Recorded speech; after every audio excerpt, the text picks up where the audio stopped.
Cette Dijonnaise qui a créé un vrai buzz sur le net, comme on dit maintenant. Sa dernière vidéo a été vue par près de 180 000 internautes. Les mauvaises langues diront que c'est normal, car Myrtille Chartus, c'est le nom de notre Dijonnaise, y figure en tenue d'Ève. Quoi qu'il en soit, c'est un succès et on ne pouvait pas passer à côté. Myrtille, ça fait quoi de devenir une icône du net ? Oui, il semblerait que je sois devenue une créature virtuelle ces derniers temps.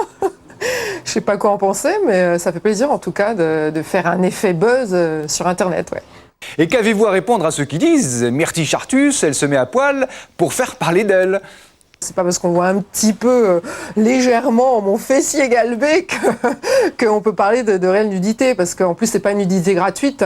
Le buzz qui a été fait sur Internet, il s'agit en fait d'une parodie du Mépris de Godard qui s'appelle Le Primé maintenant, parce que c'est une parodie en façon Verlan, racaille du Mépris de Godard que j'adore.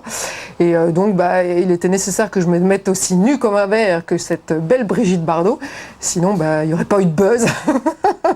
Alors, prenons le temps de regarder cette fameuse vidéo parodie du Mépris de Godard et objet de ce buzz sur Internet. Ah, c'est pas bon, viens voir en fait. Ouais.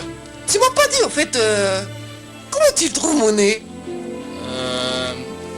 Ouais bah, Brigitte, faut que j'y aille là. On se téléphone, hein? Ouais, je te kiffe, je t'adore, hein? Et qu'est-ce que tu fais hein? Allez, à bientôt, Ah non, hein. non, Salut, reviens. salut, hein? Salut, hein?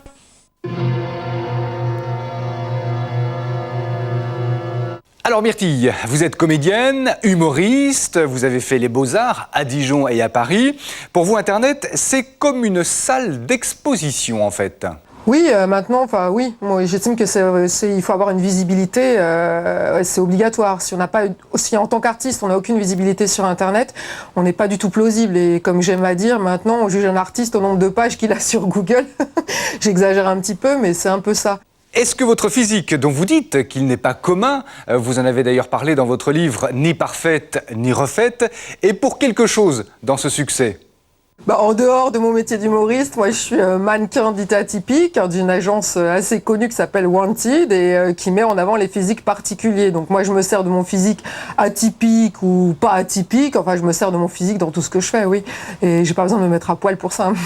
En attendant, sur votre site internet, on apprend que vous serez en chair et en os à l'Athénéum de Dijon vendredi prochain, un vendredi 13, pour présenter un one-woman show dans le cadre d'un colloque assez particulier. Racontez-nous cela. Alors c'est le colloque dans lequel je vais intervenir en clôture du premier jour, parce que c'est un colloque qui va se dérouler sur 2 jours, qui s'appelle les humeurs de l'humour, et qui est, oui, à l'Athénéum.